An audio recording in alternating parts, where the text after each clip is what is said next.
श्री महाप्रभु 10 वर्ष के ही थे कि आपको पिता का वियोग सहन करना पड़ा।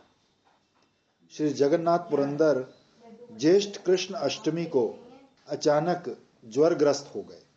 शची माता तथा सब वैष्णव बड़े व्याकुल हुए। इसी समय रात्रि में मिश्र जी ने एक अपूर्व स्वप्न देखा था। उसको सबको संबोधन कर सुनाने लगे कि भाइयों, आज मैंने रात्रि के तीसरे प्रहर में एक स्वप्न देखा कि 12 वर्ष का एक श्याम सुंदर सुकुमार मेरी शैया के पास खड़ा खड़ा मंद मंद मुस्कुराता हुआ बार बार कह रहा है कि महाराज वैकुंठ चलिए। बस तभी से ज्वर हो गया। अब आप सब वैष्णव ऐसा आशीर्वाद दें जिससे शीघ्र श्री गंगा प्राप्त हो। एक मनोरथ संग ही ले जाता हूं, और वो ये कि एक यति ने मेरे से कहा था कि आपका पुत्र संसार का उद्धार करेगा। सो मैं मंदभागी वो नहीं देख सका। मैं श्री विश्वंभर का स्वराज्य बिना भोगे ही जा रहा हूं।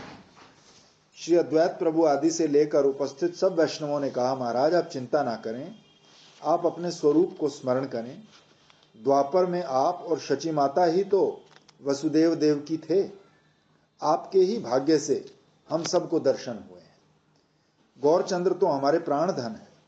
महाराज जाति कुल विद्या ज्ञान हमारे तो सब गौर किशोर ही हैं। अनंतर समय निकट आया देखकर सब वैष्णव मिश्र जी को गंगा तट पर ले चले। श्री हरि तो पिताजी को साधारण ज्वर जानकर गुरु जी से पढ़ने चले गए। घर की हालत का इनको कुछ भी पता नहीं। श्री हरिदास जी ने जाकर ये दुर्घटना इनको सुनाई तो गौर हरि सुनते ही विशाल नेत्रों से अश्रुधारा बहाते हुए गंगा तट की ओर भागे। शची देवी स्वामी से प्रार्थना करती है, प्रभु आपकी सेवा मैंने श्रद्धापूर्वक की है। आपके संग चलने की मेरी चिर अभिलाषा है। स्वामी देखना, इस अभागिन को यहीं छोड़कर मत चले जाना।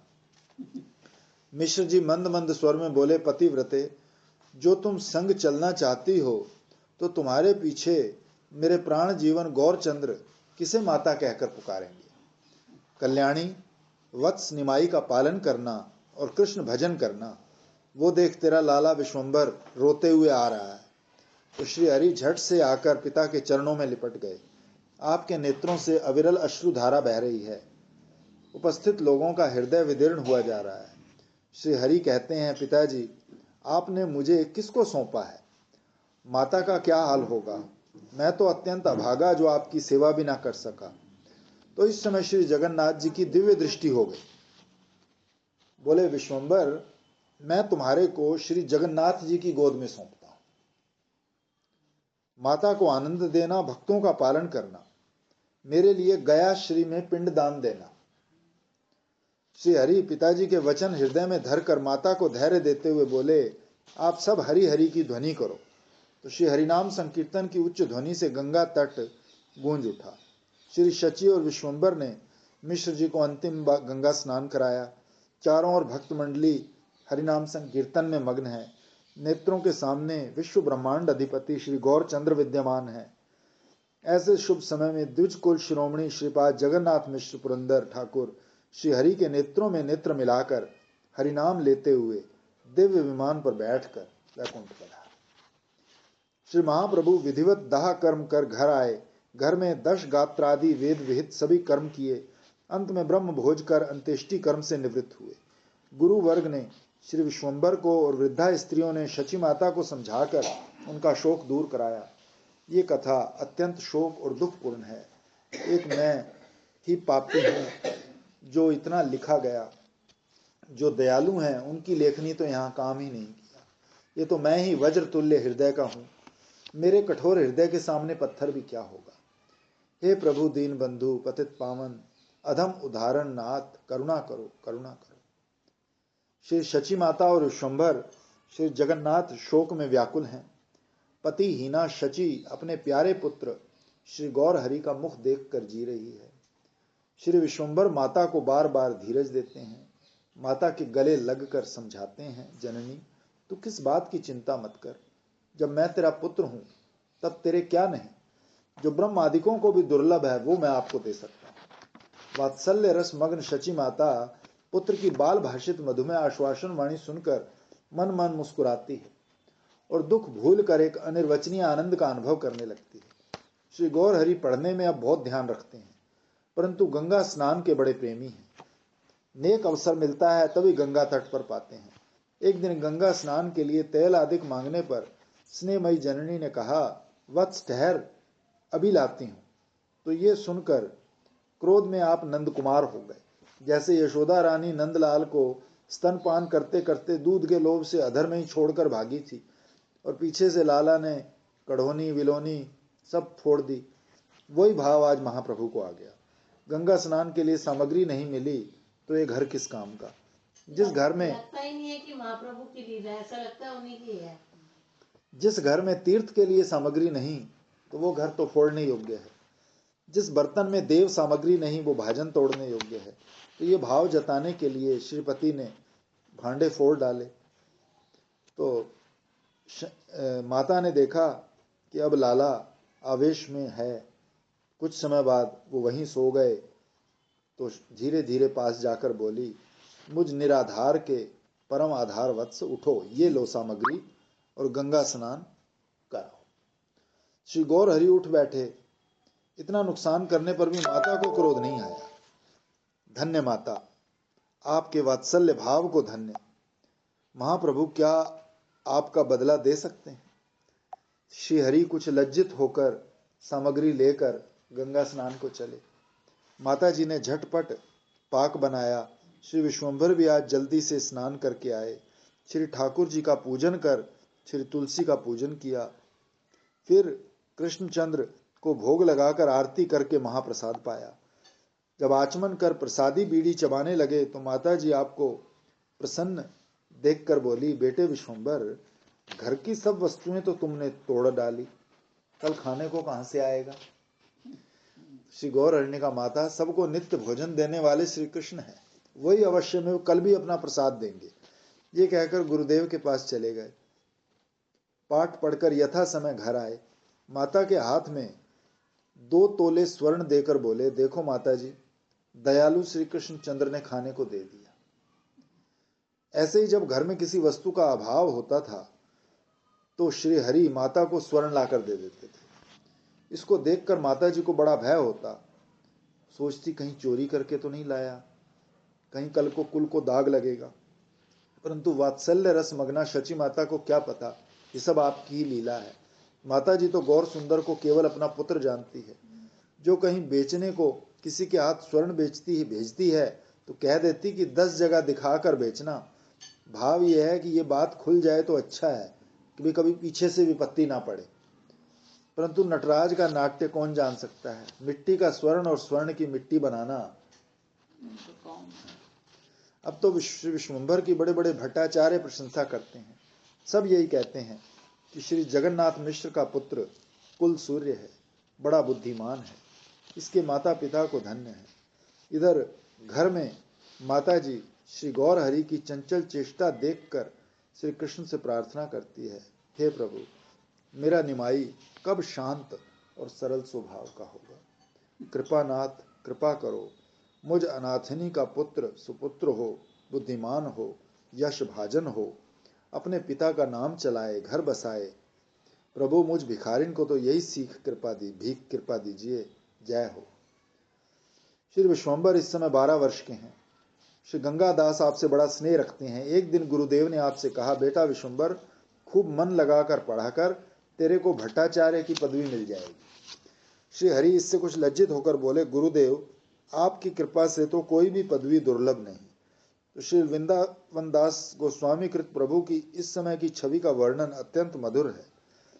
श्री महाप्रभु के ललाट पर ऊर्ध्वपुंड तिलक शोभित है, कांधे पर यज्ञोपवित शोभा दे रहे हैं, घुंघराले काले केश विचित्र शोभा है, दंत पंक्ति की अपूर्व छटा है, मुख पर मंद मुस्कान, दया के भरे दोनों नेत्र भक्तों को निहाल कर रहे हैं।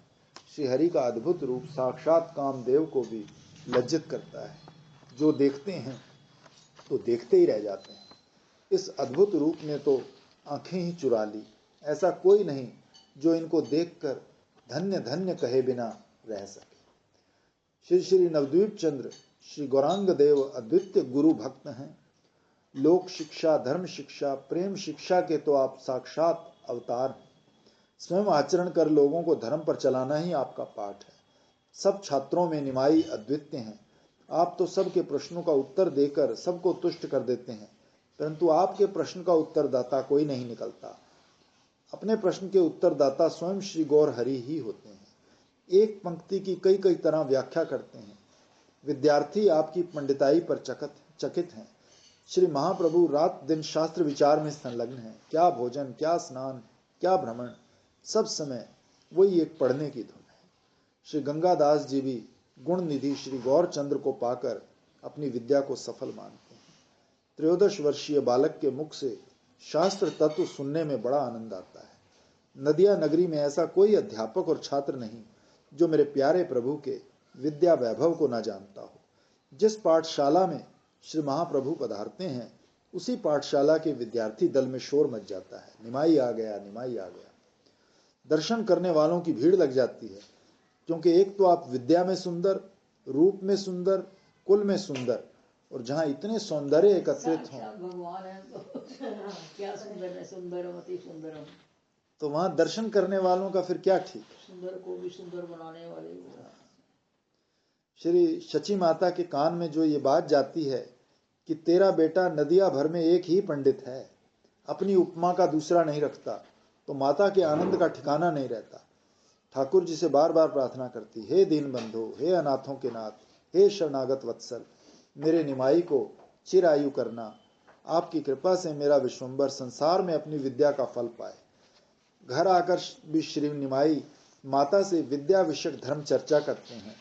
स्नेहमयी जननी सुनकर बड़ी प्रसन्न होती है। श्री गंगादास जी के यहाँ 3 छात्र प्रधान हैं। अलंकार शास्त्र में तो कमलाकांत अद्वितीय हैं। तंत्र सार कर्ता कृष्णानंद अतिशय प्रतिभाशाली विद्यार्थी हैं, और मुरारी गुप्त तो सर्वशास्त्र वेत्ता है।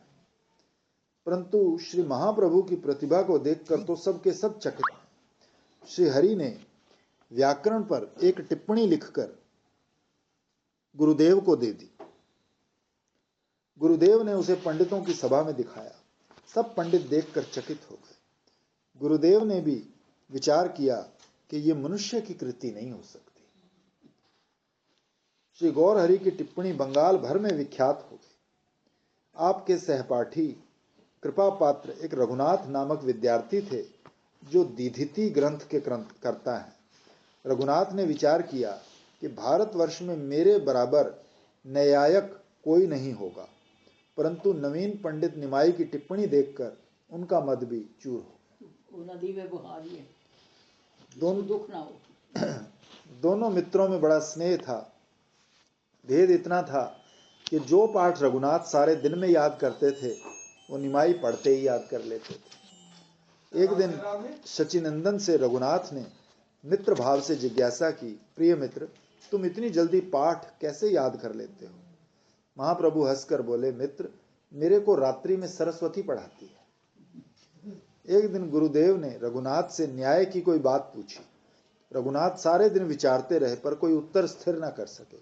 मन में बड़ी ग्लानि हुई कि गुरु जी से जाकर अब क्या कहेंगे। अंत में फिर एक बार पूर्ण ध्यान देकर विचार किया, और बड़ी कठिनाई से बहुत देर के पश्चात उत्तर स्थिर कर गुरु जी को जाकर सुनाया। उपरोक्त विचार में सारा दिन निमग्न रहने के कारण रघुनाथ भोजन भी नहीं कर सके थे। इसलिए सायंकाल ले जाकर भोजन बनाया। तो रघुनाथ भोजन बना ही रहे थे कि इतने में मित्र से मिलने महाप्रभु आ गए। तो श्री गौर हरि ने आपसे आज असमय में भोजन बनाने का कारण पूछा। तो रघुनाथ ने निष्कपट भाव से सारी बात प्रभु को बताई। श्री विश्वम्भर ने कहा, क्या इसी बात के लिए आपको इतना कष्ट उठाना पड़ा? वाह भाई, इसमें है ही क्या? ये कहकर कि जिस विषम समस्या ने मित्र को वर्त कराया था, उसे आपने झट बता दिया। प्रभु का उत्तर सुनकर रघुनाथ अवाक रह गए। आपने निश्चय कर लिया कि शचीनंदन मनुष्य नहीं, देवगुरु। रघुनाथ का कथन ध्रुव सत्य है, किंतु वो प्रभु को पहचानने पर भी नहीं पहचानते। यही प्रभु की लीला है। कली के प्रच्छन्न अवतार श्री गौरांग महाप्रभु की लीला में यही माधुर्य है। श्री हरि न्याय शास्त्र पर भी एक टिप्पणी लिख रहे थे। किसी प्रकार रघुनाथ को यह बात पता चल गई। बोले मित्र, आप कोई ग्रंथ लिख रहे हो? निमाई ने हंसते हुए कहा, हाँ हाँ, पर आपको कैसे पता? रघुनाथ बोला, ऐसे ही, जरा दिखाना, मैं देखना चाहता हूँ। श्री महाप्रभु ने कहा, अच्छी बात है, कल लेते आएंगे। अगले दिन प्रातः दोनों मित्र गंगापुर कुलिया ग्राम में जाने के लिए नौका में बैठकर चले। उसी समय महाप्रभु ने निज कृत ग्रंथ रघुनाथ को दिखाया। ग्रंथ को देखकर रघुनाथ रो दिए। श्री हरि बोले, भाई ये क्या मैंने कोई आपका हृदय को कष्टदायक बात कही? रघुनाथ भी रोते रोते मन का गुप्त भाव प्रभु के सामने सत्य सत्य व्यक्त किया। कहने लगे, मित्र, मैं भी एक दिधीति नामक ग्रंथ लिख रहा हूं, परंतु क्या कहूं, आपके ग्रंथ ने मेरा उत्साह फीका कर दिया। इसके आगे तो वो बिल्कुल ही फीका है, और आपके सामने मैं भी फीका हूं। ये देखकर कृपा निधि करुणाकर निमाई ने अपनी हस्तलिखित पोथी को गंगा जी में प्रवाह कर दिया।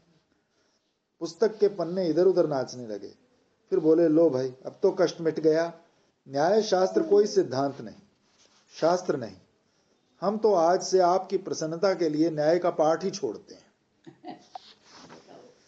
अगले दिन से श्री शची नंदन का न्याय शास्त्र पठन समाप्त हो गया। इस समय आपकी अवस्था 16 वर्ष की है। अब आपने अपनी पाठशाला अलग खोल ली है। इनकी पंडिताई पर मुरारी गुप्त जैसे विद्वान मुग्ध हैं। इनसे अपना बिना जब उन्होंने छोड़ा तो उन्होंने कहा कि तुम्हें सारी विद्या अपने आप ही आ जाएगी। विद्यार्थियों को ये कहा। श्रीमन महाप्रभु ने अपने घर में स्थान का संकोच देखकर मुकुंद संजय नाम के एक धनाढ्य ब्राह्मण के घर चंडी मंडप में पाठशाला खोल ली। आप इनके पुत्र को पढ़ाते हैं। 16 वर्ष के निमाई पंडित ने अनेक विद्यार्थियों को पंडित बना दिया। श्री हरि बड़े ठसकदार पंडित हैं। छात्रों से हंस हंस कर कहते हैं, भाइयों, कली काल बड़ा विकराल है। जिन बेचारों को संधि तक का ज्ञान नहीं, वो कली काल में भट्टाचार्य कहलाते हैं। जिस श्री गंगा तट पर अनेक पाठशालाओं के छात्रों का वाग विलास होता है, परंतु जय निमाई पंडित के ही विद्यार्थियों की होती है।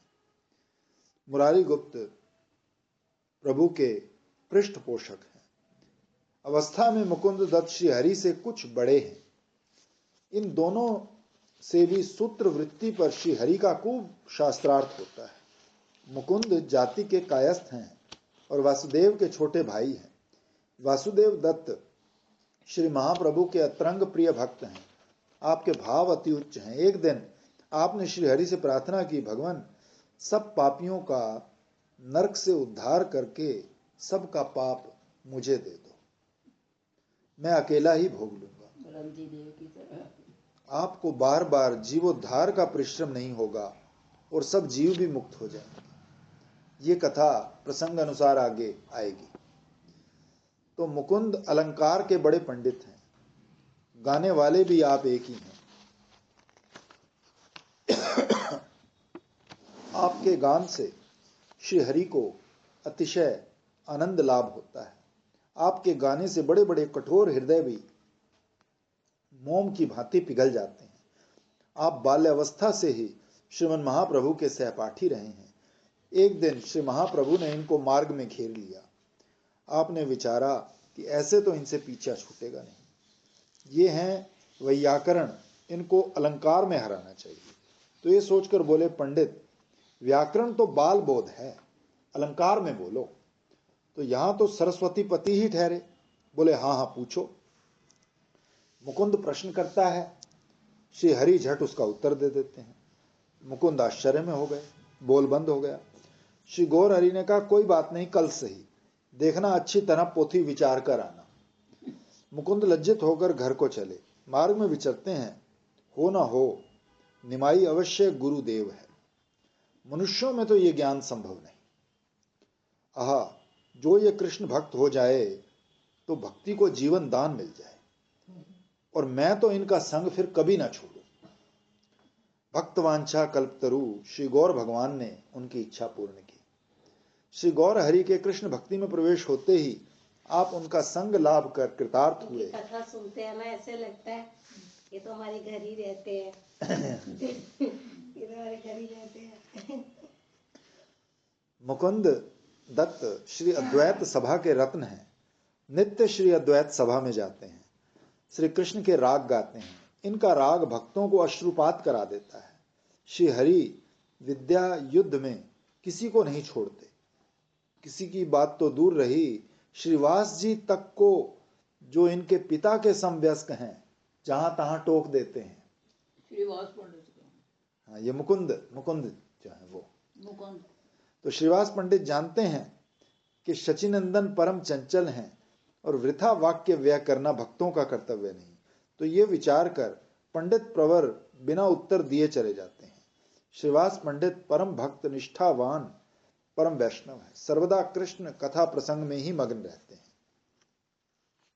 शास्त्रार्थ में कृष्ण कथा या कृष्ण भक्ति का कोई प्रस्ताव नहीं होता, तो वैष्णवों को ये दुख है। शचीनंदन की विद्वता की सब प्रशंसा करते हैं, आपकी पांडित्य प्रतिभा देखकर सब धन्य धन्य करते हैं। परंतु दुख इस बात का है कि श्री गौर हरि विद्या में, कुल में, रूप में, सब बातों में सुंदर होते हुए भी श्याम सुंदर की भक्ति में शून्य क्यों है? सब गुण होने पर भी, श्याम सुंदर है, नहीं पता उनको। सब गुण होने पर भी जिसमें प्रभु की भक्ति नहीं, तो सब गुण निष्फल है। इस प्रकार श्रीवास आदि भक्त वृंद परस्पर कहते हैं, बस इसी को प्रभु की वैष्णवी माया कहते हैं। नटराज का नाट्य उसकी इच्छा बिना नहीं कोई जान सकता। जिन श्री गौर हरि की कृपा से अगणित जीवों को कृष्ण भक्ति मिलती है, उन्हीं श्री विश्वंभर को आज भक्त लोग कृष्ण भक्ति शून्य समझ रहे हैं। कोई कोई तो महाप्रभु के मुख पर ही कह देते हैं, पंडित तुम जितना काल वृथा आलाप में व्यय करते हो, उतना समय कृष्णचंद्र परम पिता भगवान की कथा में लगाओ, तो आपका जन्म सफल हो जाए, जन्म सफल हो जाए और हमारा भी भाग्य खुल जाए। ये सुनकर विश्वंभर हंस देते हैं और कहते हैं, बड़ा भाग्य है जो आप लोग ये शुभ शिक्षा मुझे देते हो। देखो कभी आप लोगों की शिक्षा भी सार्थक होगी, क्योंकि महात्माओं का संकल्प कभी निष्फल नहीं होता। एक दिन की बात कि निमाई पंडित छात्र मंडली को संग लिए नदिया नगरी की शोभा बढ़ाते जा रहे थे। उसी समय मुकुंद जी मिल गए, परंतु श्री हरि को देखकर दूर से ही आंख बचाकर निकलने लगे। श्री महाप्रभु बोले, गोविंद ये बेटा बचकर क्यों चला? गोविंद ने कहा, कुछ काम जाते होंगे। बोले, नहीं नहीं, ये वैष्णव है और हमारे को कृष्ण भक्तिहीन जानता है, इसलिए संभाषण नहीं करना चाहता। अच्छा बेटा, कुछ दिन ठहरो, मैं तो ऐसा वैष्णव बनूंगा कि ब्रह्मा विष्णु महेश मेरे द्वारे पर खड़े रहेंगे और जो जो मिलने में भी संकोच करते हैं वो आकर मेरे चरण चूमेंगे। ये सुनकर मुकुंद जी चुपचाप चल दिए और श्री हरि अपने घर पधारे। एक दिन मार्ग में श्री गौर हरि को माधव नंदन श्री गदाधर मिल गए। ये बड़ी शांत प्रकृति के सरल ब्राह्मण कुमार हैं। आप व्याकरण, अलंकार आदि सब पढ़ चुके हैं, आजकल न्याय पढ़ रहे हैं। श्री गदाधर गोस्वामी श्री राधा शक्ति हैं और सब तो श्री हरि के भय से इधर उधर हो जाते हैं, परंतु श्री गदाधर ऐसा नहीं करते। हाँ, संकुचित अवश्य हो जाते हैं। श्री हरि को देखकर लज्जाशील नायिका की भांति नीचा मुख करके खड़े हो जाते हैं। श्री विश्वंभर एक दिन इनका हाथ पकड़कर बोले, गदाधर आप न्याय पढ़ते हो, कुछ पूछो।